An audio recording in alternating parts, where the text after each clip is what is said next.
నిమిషాలు ఎవరితో మీరు మాట్లాడదు, ఇంకెవరిని మాట్లాడించండి. సో ఎందుకంటే ఒక ఒక రికగ్నిషన్ అయిన తర్వాత ఆ ఎక్సైట్మెంట్ వేరుంటుంది. అది ఎక్సైటెడ్, ఆ ఎక్సైట్మెంట్ వేరుంటుంది. సో ఇంకొకటి నాకు కూడా కావాలనే తప్పన కూడా ఉంటుంది, అవునా కదా? దానికి ఉపయోగపడే 4 ముక్కలు మాట్లాడిపోతా, ఓకేనా? సో ఇంతసేపు ఇంతమంది లీడర్స్ మాట్లాడిన తర్వాత ఇంకా నేను మాట్లాడేది ఏముంటుంది, ఇంప్లిమెంట్ చేస్తే చాలు కదా. సో కాకపోతే ఇంత దాకా వచ్చినాయి కదా, మీ అందరినీ చూద్దామని, మీ అందరితో మాట్లాడదామని ఇంత దాకా వచ్చినాయి కాబట్టి ఒక 5 నిమిషాలు మాట్లాడిపోతాం, ఓకేనా మీ అందరికీ? ఓకేనా? సో ప్లీజ్ దయచేసి ఎవరు మాట్లాడదు. మీరు మధ్యలో ఎవరైనా మాట్లాడారనుకోండి, మాటలు వదిలేసి ఈ పాట విని డాన్స్ చేయాలంతే ఇక. సో ఇక వేరే లేవు, మాట్లాడుకోవడాలు లేవు. సో కాబట్టి please. So by the by, నా పేరు శ్రీనివాస్ వడ్డేమాను. సో హైదరాబాద్లో ఉంటాను. నా proper Nalgonda. So settle in Hyderabad. సుమారుగా ఒక 19 సంవత్సరాలు అవుతుంది హైదరాబాద్ వచ్చి. నా ఎడ్యుకేషన్ కూడా సగం నేను హైదరాబాద్లోనే బిల్డ్ చేశాను. నా ఎడ్యుకేషన్ బ్యాక్గ్రౌండ్ నాది MBA కంప్లీట్ అయింది, ఫినాన్స్ మార్కెటింగ్. సో MBA చేస్తున్నప్పుడే నాకు ఆపర్చునిటీస్ వచ్చినాయి, జాబ్లో అవి పనులు. సో ఆ పనులు స్టార్ట్ చేశాను. ఈ పనులు వర్కౌట్ అయ్యేటట్టు లేవు, ఈ శాలరీ సరిపోదు అని 2010, 2011 ఆ టైంలోనే గమనించి వేరే ఇంకేదైనా ఆపర్చునిటీ దొరికితే బాగుండు అన్నప్పుడు మా అమ్మ నాన్న ఖాళీ ఉండేవాళ్ళు. సో హైదరాబాద్లో ఒక రైతు కుటుంబం నుంచి వచ్చాం మేము. సో ఎవరి దగ్గర పని చేయాలంటే వాళ్ళ ఈగో సాటిస్ఫై అయ్యేది కాదు. సో అందుకని ఎలా అయినా మేము ఉండాలి, బతకాలంటే ఏదో ఒక పని చేయాలి కదా. సో కాబట్టి ఒక ఫుడ్ కోర్ట్ రన్ చేసేవాళ్ళం. సో మేము 4 అమ్మ నాన్న నేను అన్నయ్య. సో అలా కష్టపడుతూ ఎడ్యుకేషన్ని కంప్లీట్ చేసుకుంటూ ఒక నెట్వర్క్ ఒకటి పరిచయం అయితే ఆ నెట్వర్క్లో సుమారుగా 8 సంవత్సరాలు పనిచేశాను. కానీ పని చేస్తే అనుభవం అయితే వచ్చింది, కానీ డబ్బులు అయితే రాలేదు. సో అట్లాంటప్పుడు ఇంకా ఇవి వర్కౌట్ అయ్యేటట్టు లేదు అని చెప్పి విలేజ్కి వెళ్ళిపోయి ఒక డైరీ ఫామ్ స్టార్ట్ చేద్దాము, ఆర్గానిక్ వెజిటేబుల్ని తీసుకొద్దాము అని చెప్పి ఒక మంచి ఫామ్లో ఉండే. సో అది స్టార్ట్ చేద్దామని, కానీ అక్కడ వెళ్ళిపోయినాను. కానీ అక్కడ కూడా నాకేమి అంటే డబ్బులు లేవు, ఏదైనా పని చేయాలంటే డబ్బులు కావాలి, అవునా? సో దానికంటే ముందు నా ఫ్రెండ్స్ని నమ్మి ఒక బిజినెస్ చేద్దాం, ఒక LED మ్యానుఫ్యాక్చరింగ్ అనేది చేద్దాము అని చెప్తే నా ఫ్రెండ్స్ని గుడ్డిగా నమ్మి వాళ్ళకు నేను కొన్ని డబ్బులు బయట నుంచి అప్పులు తీసుకొచ్చి అందులో పెట్టేసి ఆ బిజినెస్ రన్ చేద్దామని. నా మ్యారేజ్ ప్రపోజల్ ఉంది, 2 months 3 months వెళ్ళేసి వస్తా అని చెప్పి అక్కడ వెళ్ళి ఇక్కడ వచ్చే వరకే ఉన్న డబ్బులు పెట్టి బిజినెస్ లేదు. సో ఓవరాల్గా ఇవన్నీ లెక్క కట్టుకుంటే ఒక 45 లక్షల రూపాయలతో నేను నడి రోడ్డు పైన నిల్చున్నాను. సో అప్పటి వరకు ఒక్కనే ఉండేవాడిని. ఆ 45 లక్షలు అప్పైనప్పుడు నా వైఫ్ నా తోడు ఉంది. సో వాస్తవానికి నా వైఫ్ నా తోడు ఉంది కాబట్టే నేను ఇవన్నీ అధిగమించానేమో. ఒకసారి థ్యాంక్ యూ శివాని, ఒకసారి. సో ఆ తర్వాత ఎన్ని ఇబ్బందులు వచ్చినా ఏం పర్లేదు, ఏదో ఒకటి చేసేస్తావు నువ్వు, ఏం పర్లేదు లేదు, ఏదో ఒకటి చేసేస్తావు అని నా వెనకాల ఉండి నన్ను నడిపిస్తూ ఉండేది. సో ఆ తర్వాత ఈ ఆపర్చునిటీ నా ఫ్రెండ్ నాకు పరిచయం చేయడానికి వచ్చినప్పుడు నేను ఒకటే చెప్పిన, నువ్వు ఇంటికి వచ్చినావు చుట్టము లేక నాకు తినిపో తాగిపో, కానీ బిజినెస్ అయితే వద్దు అని చెప్పిన. ఎందుకు అంటే ఆల్రెడీ నేను వెనకాల ఒక బిజినెస్ చేస్తున్నాను, అందులో డబ్బులు రాలేదు, దాంతో పాటుగా పైగా చుట్టాలతో మాటలు అనిపించుకున్నాను. ఇప్పుడు అంటారా అన్నారా జనాలు? సో డబ్బులు రానన్ని రోజులు మావోడే అని చెప్పి అన్నారు. ఎప్పుడైతే డబ్బులు రాలేదు, అప్పుల పాలైందని తెలిసిందో ఎగతాళి చేయడం స్టార్ట్ చేశారు. ఇప్పుడు డబ్బులు వస్తున్నాయి, మాట్లాడడం బంద్ చేశారు. ఈ సిచ్యువేషన్ మీ అందరికి కూడా వస్తుంది, సిచ్యువేషన్. అంటే అట్లా వెళ్తున్నప్పుడు ఈ బిజినెస్ గురించి చెప్పినప్పుడు నేను చెప్పిన, ఓరే నాయన ఈ చుట్టాలతో ఇడికే మాటలు అయిపోయినాయి, వాళ్ళు నా గురించి నవ్వుకుంటున్నారు, ఇంకా నేను ఎక్కడ బిజినెస్ బిల్డ్ చేస్తాను. ఆ సిచ్యువేషన్లో ఇక నువ్వు ఈ బిజినెస్లో జాయిన్ కాకపోతే నువ్వు నా దోస్తువే అన్నాడు కాబట్టి ఆధార్ కార్డు తీసి ఇచ్చిన, పోయి ఇక నువ్వు వెళ్ళాను. సో 2019లో నేను ఐడి తీసుకున్నాను, కానీ బిజినెస్ బిల్డ్ చేయలేదు. ఫోర్స్ఫుల్గా ఒక మీటింగ్కి ఇన్వైట్ చేసిండు, అది ఢిల్లీలో ఉంటుంది. ఆ ఢిల్లీకి రావాలంటే ఈయన గల్లీలో తిరగడానికి లేదు, ఢిల్లీకి ఆడబోతాను నేను. డబ్బులు లేవు, నిజం డబ్బులు లేవు. అప్పటికి నాకు పాప శ్రీయుక్తి. సో ఆమెకి మదర్ మిల్క్ లేకుండే. సిచ్యువేషన్ ఏముండంటే బయట పోయినామంటే ఒకరి దగ్గర 500 తీసుకోవాలా, ఆ పాల డబ్బా కొనుక్కొని ఇంటికి వెళ్ళాలి. ఆ పాల డబ్బా కూడా 1 రోజున్నర వస్తుండే, 1.5 day వస్తుండే. అంతే. ఈ బయటకు వెళ్ళి నా మిస్సెస్ నాకు ఫోన్ చేసిన భయం అవుతుండే, మళ్ళీ పాల డబ్బా అంటారేమో అని. కొన్నిసార్లు దేవుని తిట్టుకునేవాడిని, ఏ అమ్మ నువ్వు నాకెందుకు ఇచ్చినావు ఈ అమ్మాయిని, ఎవరికైనా డబ్బులు ఉన్నవాడికి ఇచ్చుంటే కనీసం మా పాపకి పాల డబ్బా అనే ఈ లొల్లి లేకపోతుండే కదా అని చెప్పి అనిపిస్తుండే. సో అట్లా ఎన్నో ఇబ్బందులు, ఎన్నోసార్లు బాధలు, అవమానాలు, ఏడుపులు పెడబొబ్బులు అన్నీ నడిచినాయి నా జీవితంలో కూడా. ఒకనొక సందర్భంలో బస్టాండ్లో పొద్దుగాల వాకింగ్ చేసుకోవడానికి అని వెళ్ళిపోయి బస్టాండ్లో కూర్చొని నాకు ఎటు పోయినా 44 లక్షలు డబ్బులు ఇచ్చిన వాళ్ళే కనబడుతుండే, ఎవరు కనబడబోతుండే, రోడ్డు పైన బస్సులు లారీలు ఏం కనబడబోతుండే. కొన్ని సందర్భాలు అనిపిస్తుండే ఏంటి 26-25 సంవత్సరాలలో ఈ 40-45 లక్షల అప్పులతో నేను రోడ్డు పైన నిలవడం, నేను నా కుటుంబాన్ని మొత్తం తీసుకుపోయి రోడ్డు పైన పెట్టడం ఏంది ఇది అని చెప్పి ఆలోచనతో కొన్ని సందర్భాలు అనిపిస్తుండే ఒక బస్సు లారీ వస్తే అడ్డం పోతే అయిపోతుండే లైఫ్ అని. సో అట్లాంటి లైఫ్ ఫీల్ అవుతున్న లైఫ్ నుంచి మెల్లమెల్లగా టర్న్ అవుతూ ఈ ఆపర్చునిటీ వైపు అడుగులు వేసాము. మీకు అస్సలైన జోలు చెప్పలే ఢిల్లీ సంగతి. సో ఆ 15,000 అంటుండు కాబట్టి వద్దు సార్ నాతో కాదు ఇవన్నీ మీటింగ్లు నేను రాలేను, నేను చాలా మీటింగ్లు వినొచ్చిన ఇంతకంటే పెద్ద వినొచ్చి నాకు ఇది నేను చేయనని. లేదు నువ్వు రావాలంటే ఈయన నన్ను డబ్బులు ఎట్టయినా ఖర్చు పెట్టించేటప్పుడు 15,000 రూపాయలు 16,000 అంటే ఎన్ని పాల డబ్బులు వస్తాయి? నా ఆలోచన అది. ఈయన మీటింగ్ దగ్గర ఉండు, సిచ్యువేషన్ కాదు నేను రాను అని చెప్పి డిసైడ్ అయిపోయి ఇక ఒక్కటే మిగిలిపోయింది. మా తాత 2004లో పోయిండు. ఆ పోయిన ఆయన తీసుకొచ్చి హాస్పిటల్ పెట్టినా ఇక కింద మీద ఉన్నాడు, రేపో మాపో అనేటట్టు ఉన్నాడు. ఇప్పుడు కనుక నేను నీతో పాటు ఢిల్లీ వస్తే ఒకవేళ పోతే మళ్ళీ ఎట్లా పరిస్థితి? నేను వెనక్కి రావాలంటే 2 రోజులు పడుతుంది.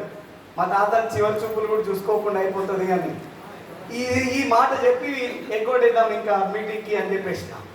ఆయన లాస్ట్కి ఏమన్నాడంటే, శ్రీనివాస్ భాయ్ ఏదైనా కానీ ఒకవేళ మీ తాత ఆల్రెడీ నువ్వు చూసినోడు, ఇప్పుడు కళ్ళు బంద్ చేసినావు, మాటలు బంద్ చేసినావు, కానీ ఆయన ఉంటేదా పోతేదా ఓ పని చేద్దాం నీకోసం, నేను పోలీస్ డిపార్ట్మెంట్లో పని చేస్తున్నా కదా, నాకు తెలిసిన వాళ్ళు మస్తు మంది ఐస్ బాక్స్లో ఉండ్రు, 2 రోజులు ఆపుదాం ముద్దుల మనోడు అని చెప్పి 2 రోజులు ఆపిద్దామని ఆయన. ఈయన నన్ను వదిలేటట్టు లేదని చెప్పి ఇంటికి పోయి ముఖం మార్చుకొని కూర్చుంటే నా వైఫ్ వచ్చి అడిగింది, ఏమైంది ఎందుకు నువ్వు డల్ ఉన్నావని. ఈ దాస్ సార్ నన్ను మా అప్లైన్ పేరు వస్తారు పురుషోత్తమ దాస్ సార్ అని. సో ఈ దాస్ సార్ నన్ను వదిలేటట్టు లేడే, ఏం చేయాలో అర్థమైతలేదు. ఆ మీటింగ్ ఎగ్గొట్టాలని ఎన్ని ప్రయత్నాలు చేసినా ఆయన నాకు ఒకటి మధ్యలో పెడతాడు, నా దగ్గర డబ్బులు లేవని చెప్పలేకపోతున్నా అని చెప్పి. కానీ అప్పుడు ఆమె చెప్పింది, లేదు ఆయన అంతా నిన్ను ఫోర్స్ చేస్తుండు అంటే దాంట్లో ఏదో ఒక వాల్యూ ఉంటుంది కదా, ఇంపార్టెంట్ ఉంటుంది కదా, సో అది నీకు ఉపయోగపడుతుందేమో బహుశా, అందుకని నేను ఫోర్స్ చేస్తుండేమో అంటే నా దగ్గర డబ్బులు లేవు కదా అని. అప్పుడు అమ్మాయి ఓపెన్ అయింది. మా అమ్మ అప్పుడు 500 ఇప్పుడు 200 ఇస్తామని దాచిపెట్టుకున్నా, ఎన్ని డబ్బులు ఉన్నాయో నువ్వు ఇక్కడే ఉండు, నువ్వు రాకున్నా వెంట అని చెప్పి. ఎందుకంటే ఒకసారి నేను పెట్టుకునే చూస్తే ఎత్తుకుపోతాడేమో తర్వాత, సిచ్యువేషన్ బ్యాడ్ కదా అప్పుడు. సో లోపల వెళ్ళింది, అన్ని తీసుకొచ్చి ఆ గల్లా గుడ్డిని పగులు కొట్టి డబ్బులు ఓపెన్ చేస్తే 6,000 రూపాయలు ఉన్నాయి. మోరల్ సపోర్ట్ నా వైఫ్ నాకు ఇచ్చింది. సో ఆ రోజు ఆ డబ్బులు తీసుకొని జేబులో పెట్టుకున్నాను. నాకు పైసలు కనిపిస్తలేదు, పాల డబ్బులు కనిపిస్తుంది. ఏంది ఇప్పుడు ఈ 6,000 పెడితే ఎన్నో వస్తాయి కదా, మళ్ళీ ఎందుకు పోవాలి? ఆ మైండ్ కూడా అప్పుడు కూడా అట్లే పనిచేస్తుంటే ఇంకొక లీడర్ ఫోన్ చేసిండు, శ్రీనివాస్ గారు అని అంటే, సార్ గుడ్ మార్నింగ్ అంటే అన్న తర్వాత, ఏంటి మీరు మీటింగ్కి రావట్లేదు, రాను అని చెప్తున్నారంట. సో మీరు మీటింగ్ రాకపోవడం ఏంటి? ఒకవేళ మీకే కనుక డబ్బులు ప్రాబ్లం ఉంది అంటే దాసు సార్ అదే చెప్పుండే, ఈసారి కూడా నాకు అదే చెప్పండి, నీకు ఒకవేళ డబ్బులు ప్రాబ్లం ఉందా, నువ్వు 100 మందికి నువ్వు ఇన్స్పైర్ చేయగలిగిన లీడర్వి, నువ్వు రాకపోతే నీ వెనకాల ఉన్న లీడర్స్ అందరు రారు అని చెప్పేసి. సో ఆ రోజు నిజంగా నీకు డబ్బులు ప్రాబ్లం ఉంటే నేనే నీ మొత్తం డబ్బులు ఇచ్చేస్తాను, నీకు ఎప్పుడు నువ్వు గెలుస్తావో ఎప్పుడు డబ్బులు సంపాదిస్తావో అప్పుడు ఇచ్చే నా డబ్బులు నాకు, కానీ నువ్వు మాత్రం మీటింగ్కి రా అని చెప్పి పిలుచుండే. ఆ రోజు నిజంగా నేను 100% డిసైడ్ అయినా, అరే నా జీవితం గురించి నాకే క్లారిటీ లేదు, వీళ్ళెందుకు నా వెంట పడుతున్నారు అంటే అక్కడ ఏదో నాకు ఉపయోగపడేది ఉంది అని ఆ రోజు డిసిషన్ తీసుకున్నాను. ఆ తర్వాత నా చేతికి ఒక రింగ్ ఉండే పెళ్ళెప్పటిది, అన్ని అమ్మంగా ఒకటే మిగిలిపోయింది. అవన్నీ కూడా హాస్పిటల్ పార్లర్ ఇవి అన్ని వాటికే అమ్మేశాను. ఆ ఒక్కటి ఎందుకు, ఈ మీటింగ్ పేరు మీద అన్ని పోయినాయి అనుకుంటా అని చెప్పి ఆ రింగ్ క్లోజ్ చేసుకొని, నా ఫ్రెండ్ ఒకడు క్రెడిట్ కార్డ్ ఇస్తే నేను వెస్టీజ్లో ప్రొడక్ట్స్ కొన్నాను, నా దగ్గర డబ్బులు లేకుండే. సో అట్లా నేను ఈ మీటింగ్కి అటెండ్ అవుదామని చెప్పి అటెండ్ అయ్యాను. ఎలా అయినా పోతున్నాను కదా, మన ఇండియన్ సైకాలజీ ఒకటి ఉండదు, బాగుపడినా 10 మంది చెప్పాలి, కలవైనా 10 మందిని కలవేయాలి. ఎస్ఆర్లో మీరు ఒప్పుకోకపోతే నేను అసలు ఒప్పుకోను. ఎస్ఆర్లో నేను ఒక్కనే 16,000 ఖర్చు పెట్టాలా, నాతో పాటు కొంతమందిని ఖర్చు పెట్టి డిసైడ్ అయిపోయి కొంతమందిని లెక్క పెట్టుకున్నా, నేను ఢిల్లీ పోతున్నా అని చెప్పి. నువ్వు ఢిల్లీ పోతున్నావు, ఎందుకు ఢిల్లీ అన్నా? రే బాబు తాజ్ మహల్ చూద్దామని, అక్షరధామం చూద్దామని, ఢిల్లీ గేట్ చూద్దామని, రాష్ట్రపతి భవన్ చూసినారా మీరు ఎప్పుడైనా? చూడలే. పక్కన ఫోటో పెట్టలే నీకు. ఇక నా ఎట్లున్నాయంటే నేను మాట్లాడే మాటలకి ఒరే మేము వస్తాం రా అని వాడే అట్లా తయారు చేసిన, అట్లా మాట్లాడినా. లాస్ట్కి జనాలంతా డిసైడ్ అయిపోయారు. ఎట్టకేలకు ఒక 15 మందిని తయారు చేస్తే అలా 8 మంది వచ్చారు. ఈ 8 మంది కూడా మీటింగ్ అంటే రాలేదండి. తాజ్మహల్, అక్షరధామం, గోల్డెన్ టెంపుల్ అంటే వచ్చిన వాళ్ళంతా. నేను ఒకటే చెప్పిన, చూడండి రా మనం పోయే మీటింగ్, కానీ మీటింగ్ పోము. ఆ మీటింగ్లో ఫస్ట్ పోయి భోజనం చేస్తాం, అది కూడా మంచిగా ఉంటాయి. లేదు భోజనం చేసిన తర్వాత బయట పడితే సాయంత్రం వచ్చి మళ్ళీ గుంపులో కలుగుతాం. వాస్తవానికి నా ఇంటెన్షన్ వీళ్ళని మీటింగ్లో కూర్చోబెట్టాలనే, కానీ చెప్పే మాటలు ఏవైతున్నాయో పాపం నన్ను నమ్మేసిరు. ఏదో అరే మా దోస్త్ గారిని తీసుకోతాడు అది నన్ను నమ్మేసిరు. నమ్మేసిన తర్వాత ఎట్టకి 8 మంది స్టార్ట్ చేసారు. అందులో ఒక లీడర్ ఉన్నాడు, సాయిరెడ్డి అని ఒక లీడర్. సో వీళ్ళందరూ నమ్మిరు, నాతో పాటు వచ్చిరు. ఆ డబ్బులు ఇవ్వండి, డబ్బులు తీసుకోవాలి, డబ్బులు ఇవ్వండి అని దాస్తారు చెప్పినా. నేను ఒక్కరినే రావట్లేదు, 8 మందిని దొరుకుని వస్తున్నా అన్న. వారేవా ఇంకా సూపర్ అన్నాడు. ఈ జోలు ఎప్పుడు చచ్చిపోతావు, నువ్వు పైసలు తీసుకోసారా అని చెప్పించిన. ఎందుకంటే మీటింగ్ అని చెప్తే వాళ్ళు రారు కదా. సో కాబట్టి ఏదో జోలు చెప్పినా ఈ వాట్సాప్ డబ్బులని టికెట్లు బుక్ చేపించి వెళ్ళిపోయిన తర్వాత ఇక దేవుడు ముక్కుతున్న రాముడికి, అల్లాకి, యేసుప్రభుకి వీళ్ళు పోవద్దు అని పెట్టారు. ఎందుకంటే ఆడికి పోయినాక తీసుకుపోతే కానీ నన్ను వదిలిపెట్టిపోతే నేనేం చేయాలి, పరిశాన్ అయిపోతుంది అని చెప్పి పోయినాము. హోటల్లో రూమ్ తీసుకున్నాము, కూర్చోబెట్టిన అంతా అయిపోయిన తర్వాత వాళ్ళకి చెప్తున్నాం, ముందే మైండ్ ట్యూన్ చేస్తున్నాం వాళ్ళకి, ఒరే మీరు నన్ను విడిచిపెట్టిపోవద్దు, మీటింగ్లో వెళ్ళి ఒక రౌండ్ వేసి వెళ్ళిపోదాం బయటకి, కానీ ఎవరు కూడా నన్ను విడిచిపెట్టి మీరు వెళ్ళిపోవద్దు అని వాళ్ళకి మైండ్ సెట్ చేస్తున్నాం. సెట్ చేసిన తర్వాత చెప్పినాం మధ్యాహ్నం వరకు అక్కడ ఉన్నాము, ఆ తర్వాత వెళ్ళిపోదాము, నైట్ వచ్చి రూమ్లో పడదాము అని చెప్పినాం. వెళ్ళిపోయినాం. ఓకే అంత అయిపోయింది, మీటింగ్ స్టార్ట్ అయింది, ఫుడ్ తిన్నాము, పోయి మీటింగ్లో కూర్చున్నాము. నేను 10 నిమిషాలకు ఒక్కసారి వీళ్ళందరినీ చెక్ చేసుకుంటున్నాను. నిజంగానే, కానీ ఎవరు కూడా పక్కకి కదులుతలేరు, వినడం ఆపేయట్లేదు, చాలా సీరియస్గా వింటారు. ఎందుకంటే వీళ్ళకి కొంత హిందీ అర్థమవుతుంది, నాకు హిందీ అర్థమవుతుంది. ఇలా పక్కన కూర్చుంటే బుర్ర తింటారు అని చెప్పి నేను పక్కన పోయి ఇంకొక ఆయన పక్కన కూర్చున్నాను, బాడీ బిల్డర్లా ఉన్నాడు ఆయన పక్కన కూర్చున్నా. ఆయన దగ్గర పోయినప్పుడల్లా గీరుతున్నా క్యాబోలే తెలుగు వస్తుందండి ఆయనతో మాట్లాడితే. ఆయన 10 నిమిషాలు వింటాడు, 1 నిమిషం చెప్తాడు. అది సగం కానీ సచ్చినోడు పెళ్ళికి వచ్చినంత చెప్పుకోవడం. మధ్యాహ్నం అయింది, భోజనం టైం అయింది, కింద పోయినారు. నేను వెతుక్కుంటున్నా, ఒరే మీరు ఎడిపోయినారు అని. ఆయన భోజనం చేసిన తర్వాత మళ్ళీ నాకు చెప్పి నేను హాల్లో కూర్చుంటా రండి అని వెళ్ళిపోయి కూర్చుంటున్నారు వాళ్ళంతా.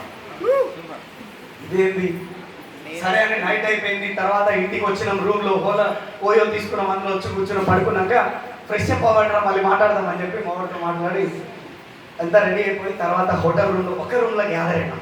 ఇక రేపు ప్రోగ్రామ్ ఏంటని, ఎందుకంటే ఈ పోతారేమని నేనే రెడీ ఉన్నాను. సో తర్వాత చెప్పిన వాళ్ళకంటే ముందు నేనే అందామని, ఒరే ఇక రేపు మీటింగ్ అవసరం లేదు, సాలిగా పోయిన కాడికి రేపు మనం తిరగడానికి పోదాము అని చెప్పిన. అందులో ఒకటి ఏం మాట్లాడుతున్నాడు, ₹1 కుప్ప ముందు వచ్చినా కూడా ఇంత నాలెడ్జ్ నీకు ఎవడిగాడు, నేను ఇంత దూరం నేను ఢిల్లీకి వచ్చినా నిజంగానే నీ మాటలు నమ్మినా నువ్వు అదోడిదో చూపిస్తామని. వద్దురా స్వామి, నీ మాటలు వద్దు, నీకు అదొద్దు, ఈ 3 రోజుల మీటింగ్ నీ గమ్మున పోతాయి, ఇవన్నీ లేకుండా సరే, కానీ అంత నాలెడ్జ్ భూమి మీద ఎవడిగాడు, నాకు ఆ నాలెడ్జ్ నచ్చింది అని. వాడు ఒక్కడొక్క మాట అనేసరికి మిగతా వాళ్ళందరూ కూడా అవునబ్బా నిజం, ఏంది అసలు 4,000-5,000 రూపాయలు టికెట్ తీసుకుంటే ఇంత నాలెడ్జ్ ఇస్తారా, ఫుడ్ పెట్టి నాలెడ్జ్ ఇస్తారా? నేను నా జీవితంలో చూడలే, నా ఎడ్యుకేషన్లో ఏ గురువు నేను దగ్గర నేను నేర్చుకోలే, అంతకంటే ఎక్కువ ఇక్కడ నేను నేర్చుకున్నాను. కాబట్టి నేను కూడా రాను. ఇక పక్కకు పోయి ఓ పక్క అల్లాకి, ఓ పక్క యేసుప్రభుకి మీరు నమ్మరు, ఆ 8 మంది ఈరోజు 3 లక్షల పైన ఇన్కమ్ సంపాదిస్తున్నారు. సో ఎందుకు చెప్తున్నా మీకు జోలి అంటే, పోయిన నెలలో ఎఫ్ఆర్ఏ అనే ప్రోగ్రామ్, ఢిల్లీలో జరిగే ప్రోగ్రామ్, హిందీలో జరిగే ప్రోగ్రామ్ని కాదు ఏదో పట్టుకుని తెలుగుకి తీసుకొచ్చినాం. శంషాబాద్లో పెట్టినాం, హైదరాబాద్లో నడుస్తుంది ఇప్పుడు ఆ మీటింగ్. వచ్చే నెల 22, 23, 24వ తారీఖు రోజు నడుస్తుంది. మీకు ఒకటే చెప్పిపోతానా, 22, 23, 24 3 రోజులు మీ కంట్రోల్లో మీరుండి మిమ్మల్ని మీరు నమ్మగలిగి ఆ మీటింగ్కి మీరు రాగలిగితే నెక్స్ట్ ఇయర్ ఇదే మార్చ్ 23వ తారీఖు రోజు ఇదే కరీంనగర్లో ఇదే ఫిలిం భవన్లో మీటింగ్ చేస్తా. మీరు స్టేజ్ మీద పెద్ద దండం మీరు వేసుకొని ఉంటారు.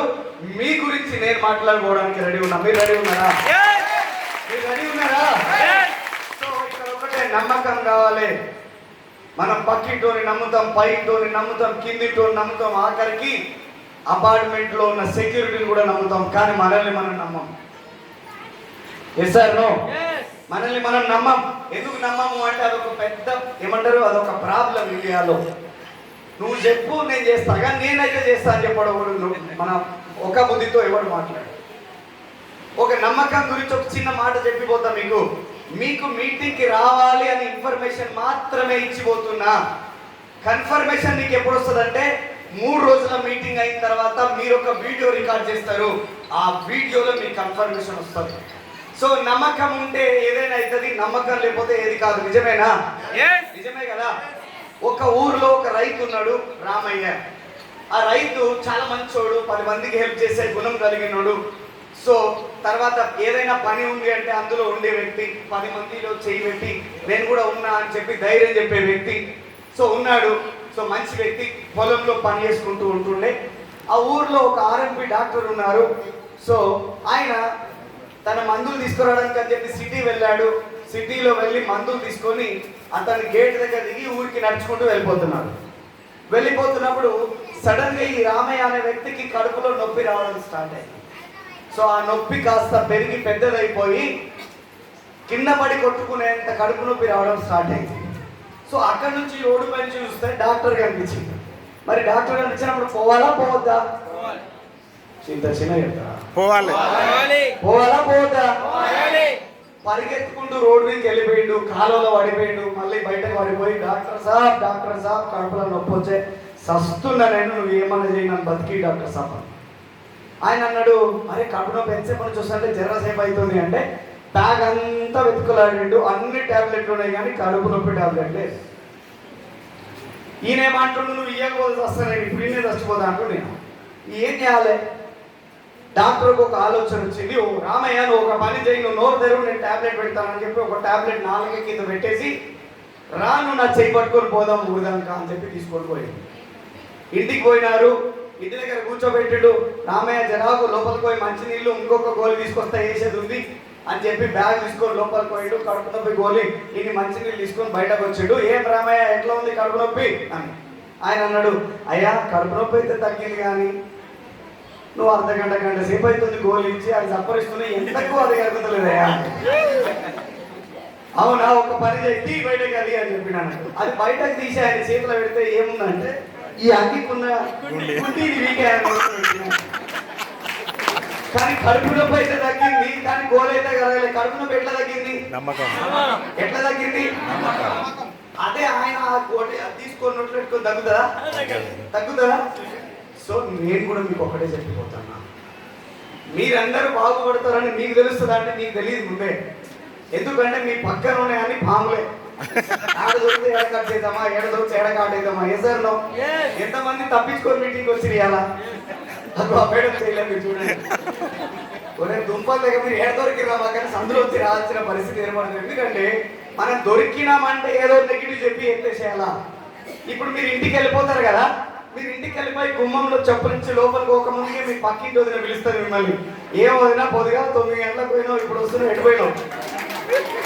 అవునా? ఇక వదిన దిక్కు చూసి జోలు పెట్టి నువ్వు లోపలికి పోయిలో మా కథ పెట్టేసారు బిజినెస్ ని. ఏంది అంటే మేము ఒక బిజినెస్ నడిచింది ఫిలిం భవన్లో ఆడికి పోయినాం అంటే. ఏం బిజినెస్ అంట? వెస్టీజ్. ఓ వెస్టీజ్, ఓకే మాకు తెలిసేలే. ఇప్పుడు ఈమె లోపలికి పోదు, ఈమె బయటకే ఉంటది. ఈమె ఎందుకు వెస్టీజ్ ఓ అన్నది ఏంది ఇంత పెద్దగా అన్నదని వదినా మళ్ళీ పిలుస్తుంది గోడతో. బయట వస్తుంది, బయట వచ్చినప్పుడు అడుగుతుంది, ఏం వదినా నువ్వు ఓ వెస్టీజ్ అన్నావు, ఏం సంగతి? అదా అమ్మాయి, మా చుట్టాలు అందరు చేసి వదిలేస్తారు అమ్మాయి, అది డబ్బులు రావటమే అందులో. ఇక కథం ఫోన్ మామూలుగా ఉంటుంది, ఇది 200 గ్రాములే ఉంటుంది ఫోన్. ఇది 5 కిలోలు అవుతుంది. ఇట్లా వేసే చౌకాడు కూడా ఎవరైనా ఫోన్ చేస్తే. నిజమేనా? మీ అప్లైన్ ఫోన్ చేస్తాడు, ఏమైంది మేడం పోయినా పోలేదా ఇంటికి, అసలే ఎండాకాలం ఏంది ఇంత భోజనం చేయలేదు, ఏమైనా కలిగి ఆయన పడిపోయినా అని అప్లైన్ ఫోన్ చేస్తాడు, మేడం పోయిరా అని. ఫోన్ ఎత్తుతారా?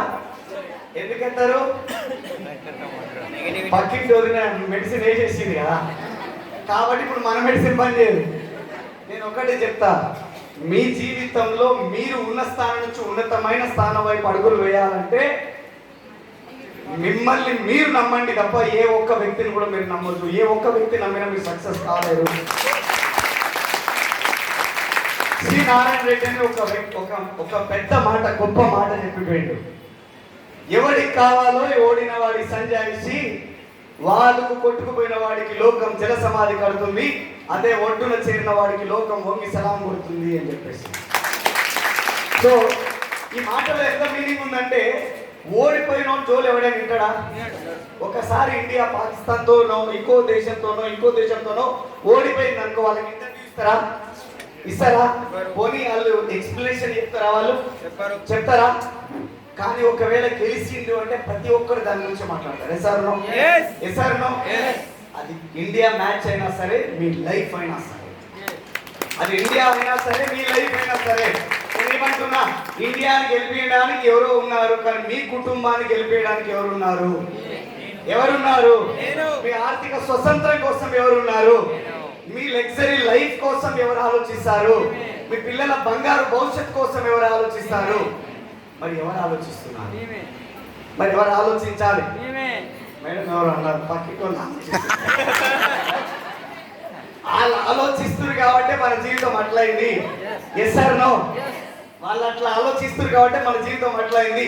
ఇప్పుడు మన గురించి మనం ఆలోచించడం స్టార్ట్ చేయడం మారుతుందా మారదా? 5 ఏళ్ల ముందు బిజినెస్ స్టార్ట్ చేసినప్పుడు నన్ను చాలా మంది అన్నారు, ఇగో ఈ శ్రీనివాస్ వడ్డేవాన్ అంటే ఆయన ఓ కంపెనీలో 8 ఏళ్ళు పనిచేసి హెలికాప్టర్ కొంటా అన్నాడు. ఏమన్నాడు? 8 ఏళ్ళు పనిచేసిన ఆయన హెలికాప్టర్ కొంటా అన్నాడు, ఇల్లే కడతా అన్నాడు, ఇంద్ర భవనమే కడతా అన్నాడు, లక్షలే సంపాదిస్తా అన్నాడు. కానీ ఇవాళ ఆ బిజినెస్ పక్కన పెట్టి ఇంకొక బిజినెస్ ఎత్తుకొని వచ్చిండు. ఇప్పుడు నేను ఏం రెస్పాండ్ అవ్వాలి వాళ్ళకి? నేను చెప్పిన ఒక్కటే, నువ్వు ఏదైనా హోటల్కి వెళ్తావు, ఒక భోజనం చేస్తావు, నచ్చితే మళ్ళీ పోతావు, నచ్చకపోతే మళ్ళీ పోతావా? సో మారుస్తావా లేదా? ఒక ఇంట్లో రెంట్కుంటున్నావు, ఆ ఇల్లు నీకు సరిపోలేదు, ఆ వాస్తు ఏదో నీకు వెంటిలేషన్ రాలేదు, అదే ఇంట్లో ఉంటావా, వెళ్ళి ఇంకొక ఇల్లు ఎత్తుకొని వెళ్ళిపోతావా? ఏంద్రా ఇట్లా ఆలోచిస్తురా? లేకపోతే నేను చెప్పేది అర్థమైతలేదా? మంచోళ్ళు అట్లెట్లయితుందని అదే ఆలోచిస్తున్నారు. అవునా కదా? సో ఇట్లాంటి సిచ్యువేషన్ ఏర్పడింది. కానీ చూడండి, 2019లో బిజినెస్ స్టార్ట్ చేశాను, ఆ ఢిల్లీ వెళ్ళొచ్చిన 4 రోజుల తర్వాత కరోనా స్టార్ట్ అయింది. ఇక అనుకున్నా, ఏదైతే చేయాలి బిజినెస్ అని ఆడ వీడికి వచ్చిన 4 రోజులకు భారత్ బంద్ అన్నారు కదా అని ఊరికి పోయిద్దామని పోయినా. ఊరికి పోయినా అటే పోయి 6 నెలలు నుండి వచ్చిన. ఆ బాధ చెప్తే తీరని బాధ. సో అట్లా మా మదర్ కాళ్ళ కడియాలు, చేతికున్న ఉంగరం అమ్మాయిస్తే కరోనాలో తిన్నాం. అంటే మీరు ఆలోచించండి మా పొజిషన్ ఎలా ఉండేనా. కానీ రెండో కరోనాలో నా ఇంకా 1,84,000 క్రౌడ్ అయిపోయినాయి. 1,84,000 రూపాయలు వచ్చినప్పుడు 1,00,000 రూపాయలు ఇసుకపోయి ఇంట్లో ఇచ్చిన 84,000 రూపాయల సప్లిమెంట్స్ కొన్నా. కరోనా వచ్చింది అని ఎవరైతే చెప్పినారో ప్యాకెట్ రెడీ చేసి తీసుకుపోయి వాళ్ళ ఇంటికి వెళ్ళేసి ఇచ్చేసి వచ్చినాం. దానికి నాతో పార్ట్నర్గా నా శ్రీనివాసాచారి గారు ఉన్నారు, ఇక్కడ డియూసిడి 5 lakh ఇన్కమ్ ఎర్నర్. ఆయన నేను కలిసి వెళ్ళి ఇల్లు తిరిగి కరోనా వచ్చిన వాళ్ళకి సప్లిమెంట్స్ పంచినాం ఫ్రీ ఆఫ్ కాస్ట్లో. 84,000 నేను సుమారుగా ఆయన ఒక 50,000-60,000 రూపాయల డబ్బులు తీసుకొని వెస్టీజ్లో సప్లిమెంట్స్, చాయ్ పత్తలు కొని ప్యాకెట్లు రెడీ చేసి తీసుకెళ్ళి కరోనా పేషెంట్స్కి ఇచ్చొచ్చినాం. 2,000 పైన సుమారుగా కస్టమర్లకు ఇచ్చినాం. భగవంతుడి ఆశీర్వాదం, ఏ ఒక్కరికి ఏం కాలేదు, అందరూ చాలా హ్యాపీగా ఉన్నారు. ఈ భూమిపైకి వచ్చిన ఒక మంచి పని ఏదైనా చేసినామంటే నేను అనుకుంటాను. సో అలా మా బిజినెస్ స్టార్ట్ చేసుకుంటూ పోయినాం. తర్వాత ఎప్పుడైతే 2 లక్షల ఇన్కమ్ స్టార్ట్ అయిందో జనాలు అంటారు, ఈడు తెచ్చిన అప్పులకే అది సరిపో ఎడగలుగుతాడు. భగవంతుడు ఆశీర్వాదం ఉంది, మన కష్టం ఉపయోగపడింది. సో ఒక వండర్ఫుల్ కారు కొన్నా, 20 లక్షల రూపాయలు పెట్టి స్కోడా ర్యాపిడ్ కారు కొన్నా. దాంతో పాటుగా బిజినెస్ లో దినదిన అభివృద్ధి పెరుగుతుంది. ఎలా అయినా సరే ఏదైనా చేయాలని కొంచెం ఈ అప్పులు తీర్చుకోవాలన్న ఆలోచనతో సుమారుగా అక్కడి నుంచి 1.5 year పనిచేసిన 44 లక్షల రూపాయలు విత్ వడ్డీ 15-20 లక్షలు కలిపి 60-65 లక్షల రూపాయలు అప్పులు తీర్చుకున్నాను. అన్ని గ్లాస్ పోగేసారు కూడా మీ చేతుల్లో వేసాయి. అసలు ఆకలి కొని ఉన్నారు మీరు. సో ఆ తర్వాత విషయానికి వస్తే, నేను ఇంత ముందుకు డ్రీమ్ చార్ట్ అని రాసుకున్నా. మీ ఇళ్ళలో ఉన్నాయా? మా ఇంట్లో డ్రీమ్ చార్ట్ రాసుకుంటే జనాలు నవ్విపోతుండే. మా అమ్మకి బంగారు గాజులు లేపిస్తా, బుల్లెట్ బండి కొంటా, కారు కొనుక్కుంటా, ఇల్లు కొంటా, ఆ ఇల్లు కూడా 4 బెడ్రూమ్లు ఉండాలి, నా ఇంట్లోనే సినిమా థియేటర్ ఉండాలి, మనం తెలంగాణలో మనకు అన్ని నడుస్తాయి కాబట్టి పలాంది కూడా ఉండాలని. సో అని అప్పుడే డ్రీమ్ చాట్ లో రాసుకునేవాడిని. రాసుకున్నప్పుడు అవన్నీ చూసి మా ఇంటికి వచ్చి అవన్నీ చూసేవాళ్ళు, నన్ను చూసి నవ్వేటోళ్ళు. నేను లేనప్పుడు మా అమ్మని చూసి నవ్వేటోళ్ళు అన్న. ఏంటంటే వీరికి నువ్వు కూడా సపోర్ట్ చేస్తున్నావు అంటే నువ్వు కూడా పిచ్చేదాన్ని. కొంతమంది వచ్చి మా అమ్మకి వార్నింగ్ ఇచ్చి పోవడం, వాడిని బంద్ చేయి ఫస్ట్ బిజినెస్ ఇవన్నీ, నీకన్నా బుద్ధి ఉందా? వాడికంటే లేదు, వాడు రోడ్ల మీద పట్టుకొని తిరుగుతా అన్నాడు, నువ్వన్నా చెప్పాలి కదా కనీసం వాడికి. మా అమ్మ వచ్చి చెప్తుండే, ఒరే వాళ్ళందరూ ఇట్లా తిట్టిపోతున్నారంటే నీకు బంగారు గాజులు కంపల్సరీ అంటుండే.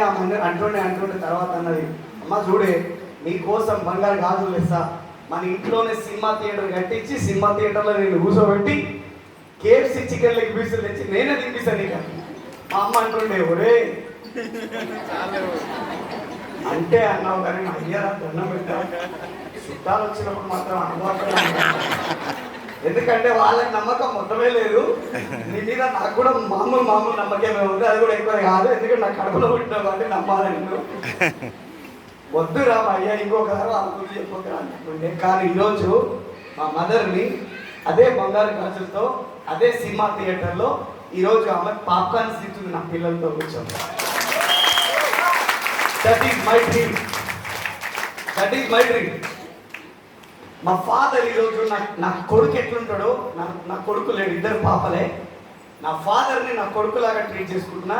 ఆ పిల్లలు ఎట్లా అడుగుతున్నారో ఆయన నన్ను అట్లా అడుగుతుంటే నాకు చాలా ముచ్చటేస్తుంది. ఈరోజు మేమంతా ఒక జాయింట్ ఫ్యామిలీగా సూపర్గా లైఫ్ని ఎంజాయ్ చేస్తూ ముందుకెళ్తున్నాము. 5 సంవత్సరాలు వెస్టీజ్ను పట్టుకొని ఉండడం వల్ల. సో ఇదే జీవితం మీ దగ్గర వస్తుంది రాబోయే 2 సంవత్సరాలలో. అంటే మీరు డిసైడ్ అవుతున్నారా? Are you ready? Yes. Are you excited? Yes. Ready? Yes. ఎంతో మంది వచ్చి మీకు నెగటివ్ చెప్తారు, మరి అప్పుడు ఎట్లా? పక్కింటి వదినలు, అక్కలు, అత్తలు ఉంటారు, వాళ్ళు వచ్చి అడుగుతారు, మధ్యలో వచ్చి వాళ్ళు చెప్పాల్సింది చెప్పిపోతారు కదా. మరి చెప్తే ఎట్లా? మీకు 6 నెలలు వెస్టీజ్లో పైసలు రావు, మరి ఎట్లా? హలో, ఒక ఊర్లో ఒక పోటీ జరుగుతుంది. ఏం జరుగుతున్నాయంటే, ఒక చెక్కతో ఒక స్తంభం ఉంటుంది, వాళ్ళంతా నూనె రాసుకొని దాన్ని ఎక్కేస్తారు. ఎవరైతే ఫైనల్ గా ఎక్కుతారో వాళ్ళు గెలిచినట్టు. చాలా మంది యువకులు, ఇలాంటి ఉత్సాహవంతులు చాలా మంది ట్రై చేశారు, కానీ ఎవరితో అయితలేదు. అంతలో ఒక వ్యక్తి పోయిండు, ఎక్కడం స్టార్ట్ చేసిండు, ఎక్కుతుండు మిడిల్ దాకా పోయిండు. అప్పటిదాకా సప్పట్లు కొట్టిన వాళ్ళు, ఎంకరేజ్ చేసిన వాళ్ళు, ఒరే చచ్చిపోతావురా మయ్య, దిగురా అంటారు. వీడు మాత్రం దిగుతలేడు అంటుడు, మళ్ళీ పైకి ఎక్కుతుడు. అట్లనే ఎక్కుకుంటూ పోయి లాస్ట్కి పైకి ఎక్కేసిండు. ఇక ఊరంతా ఇప్పటి వరకు ఈ ధ్వజస్తంభం ఎక్కినోడు ఎవడు లేడు. వీడే తోపు, వీడే తురుము, వీడే హీరో, వీడే అది ఇది అని అన్నారు. కిందికి దించి భుజాల మీద పెట్టుకొని పూలే చల్లిరు, దండలు వేసిరు, తీసుకపోయి స్టేజ్ మీద నిలబెట్టిన తర్వాత ప్రైజ్ ఇచ్చిరు. అన్ని అయిపోయిన తర్వాత లాస్ట్ మైక్ ఆయన ముట్టి ముందు పెట్టి, అయ్యా ఎట్లా చేసినారో బిడ్డలు, ఎట్లా సాధ్యమైంది నీకు ఇది? ఇంత మంచి కండలు తీరినోళ్ళతో గాంధీతో ఎట్లయిందిరా అని అంటే, ఏం చెప్పినావు అన్నాడు ఆయన. పక్కనోడు వచ్చి అంటుండు, సార్ వీనే నన్ను అడిగేది మన చెవిటోడు సార్ వినోడవు. వారికి అర్థం చేపించి అడిగిరు, ఎట్లా ఇది చేసినావు అంటే, ఓరిని ఎంకమ్మ మీరు భయపెట్టినారు, మీరు వద్దురంటే మీరు ఎంకరేజ్ చేస్తురేమో అనుకోని ఎక్కిన మేము. ఇప్పుడు మీరు కూడా ఒక 2 సంవత్సరాలు చెవులు బంద్ చేస్తే మీ ఇన్కమ్ 2 లక్షలు వస్తుంది. 2 లక్షలు వస్తుంది. గుర్రంకి గంటలు కడతారు ఎస్ఆర్నో బెదరకుండా. మనం కూడా ఒక సంవత్సరం గంటలు కట్టుకుంటే మీ ఇన్కమ్ 5 లక్షలు అవుతుంది. ఆ నుంచి చూడొద్దు, దిక్కులు చూడొద్దు. ఎందుకంటే ఇది జనాలకి అతీతంగా పోతున్న వ్యవస్థ నెట్వర్క్ మార్కెటింగ్ అనేది. నిజమా కాదా? జనాలకు తెలియదు, ఇది ఒక కొత్త సబ్జెక్ట్. ఇది ఏందో పైసలు కట్టాలంట, ఇల్లు కట్టాలంట. ఏం లేదురా, 20,000 తీసుకురా, ఇంకో 20,000 కట్టడం తీసుకురా, నీకు 20,000 ఇప్పిస్తంటే వాడు నమ్ముతాడు. కానీ ఇట్లాంటి మంచికి 100 రూపాయలు కలిసి పనిచేయమంటే వాడు నమ్మాడు. అట్టెంట్ వస్తాయి పైసలు అంటారా? అంటే ముంచటం నేను నమ్ముతారు తప్పిస్తే పెంచేదాము గెలిపిద్దామన్నట్టు నేను నమ్మే పరిస్థితులు లేకుండా అయిపోయినాయి. సో మరి మీరు రెడీ ఉన్నారా ఈ ఆపర్చునిటీ తీసుకోవడానికి? రెడీ ఉన్నారా? కొత్త వాళ్ళు ఎవరైతే ఉన్నారో డిసిషన్ తీసుకున్నారా? సో మీ అందరికీ చివరిన ఒక మాట చెప్పిపోతున్నా, మిమ్మల్ని ఈరోజు యూసిడి స్టేజ్ రికగ్నిషన్ తీసుకున్నారు. చూసారా? చూసిరా? ఎవరు కనబడ్డారా మీకు? ఎవరు కనబడ్డారు? ఎవరు కనబడ్డారు? సమత మేడం, మధు సార్ కనబడ్డారా? మీ కప్పులు కనబడ్డారా? ఎవరు ఎవరు ఇక్కడ వచ్చే ఛాన్స్ ఉందా? అది ఇంకా తొందరగా రావాలంటే 22, 23, 24 శంషాబాద్ FRUలో దాంతోనే సాధ్యమవుతుంది. మేము రెడీ ఉన్నాం. ఒక మీటింగ్ కాదు, హైదరాబాద్ ఒక మీటింగ్ విన్నా, ఢిల్లీలో పోయి విని నైట్ 12 గంటల కాడ ఎక్కి 1 గంటకు 1:30కు దిగిన. అట్లా దిగి మళ్ళీ 2 గంటలు 3 గంటలు పడుకొని మళ్ళీ పొద్దుగాల లేచి ఇక్కడ దాకా వస్తున్నా. ఎనర్జీ కావాలా లేదా? మా ఎనర్జీ ఓన్లీ అదే మీటింగ్స్, అంతకు మించి ఎనర్జీ లేవు. సో ఆ ఎనర్జీ మీకు పాస్ అయితే మీరు కూడా ఇక్కడ నుంచి యూసిడి కాగలరు, మీరు కూడా ఇక్కడ నుంచి డియూసిడి కాగలరు. సో నా హైయెస్ట్ ఇన్కమ్ వెస్టీజ్ నుంచి 9,99,296. దీంతో పాటుగా 2.5 కోట్ల పైన రూపాయలతో ఇల్లు కొనుక్కున్నాను. ఇంకొక ఇండివర్ కార్ పర్చేజ్ చేశాను. ఇంకొక నెలలో నా డ్రీమ్ కార్ అనేటువంటి 1 కోటి రూపాయల వరకుతో బెంచ్ కార్ కూడా తీసుకోబోతున్నాను. ఇక చెప్పండి, ఏమున్నాయి అడ్డం? దేనికోసం మనం అడ్డం తిద్దాం? దేనికోసం మనం వెనుకడుగేద్దాం? ఇక మీ జీవితంలో లేనిది ఇంకేముంది? ఇందులో రాని ఇంకేముంది? నాతో అయినప్పుడు మీతో అవుతుందా కాదా? అవుతుందా కాదా? ఈరోజు మధు సార్ ఉన్నాడు, ఆయన ఒక గవర్నమెంట్ ఎంప్లాయ్. 1,20,000 ఇన్కమ్ తీసుకునే వ్యక్తికి ఈ బిజినెస్ అవసరం ఉందంటే మీకు అవసరం ఉందా లేదా? మీకు అవసరం ఉందా లేదా? బస్సు ఎక్కి హైదరాబాద్ వస్తుంటే పూలు అమ్ముకుంటున్న వ్యక్తికి 2 మూరల పూలు అడిగి బిజినెస్ ని పరిచయం చేస్తే ఈ రోజు స్టేజ్ పైన 3 లక్షల ఇన్కమ్ తీసుకుంటూ మీ ముందు మాట్లాడింది. అర్థమవుతుందా? పూలు అమ్ముకొని ఎక్కడో కర్ణాటక రాష్ట్రంలో బతికే ఒక వ్యక్తి ఈరోజు కరీంనగర్ లో వచ్చి గెస్ట్ స్పీకర్ గా అర్ధగంట సేపు మీకు మోటివేషన్ ఇస్తుండు అంటే ఇది మీతో నయ్యేదే కాదా? మీతో నైతేనా కాదా? చూడండి, ఇక్కడ ఒక పూలు అమ్ముకునే వ్యక్తి ఉన్నాడు, ఒక బంగారం షాపులో పనిచేసే వ్యక్తి ఉన్నాడు, ఒక స్టూడెంట్ గా నేను బిజినెస్ బిల్డ్ చేసిన, ఒక పంతులుగా సార్ బిల్డ్ చేసినప్పుడు ఈడ కూర్చున్న ప్రతి ఒక్కరితో అవుతుందా కాదా? అవుతుందా? గట్టిగా అవుతుందా కాదా? నాకు 3 రోజులు ఫుడ్ లేకపోయినా బతుకుతానేమో, ఎక్సైట్మెంట్ లేకపోతే బతుకుతాను. అందుకే నేను జనాలు లేకపోతే ఉండలేను. జనాన్ని ఒర్లిస్తా, నేను ఒర్లుతా. నా సక్సెస్ సీక్రెట్ అది ఒక్కటే. మీ సీక్రెట్ కూడా ఎక్సైట్మెంట్ గా మార్చుకోగలిగితే ఇక్కడ మిమ్మల్ని కోటీశ్వరులు, లక్షాధికారులు కాకుండా ఆపే శక్తి ఏ శక్తికి లేదు అని చెప్పి మీ అందరూ తెలియజేస్తూ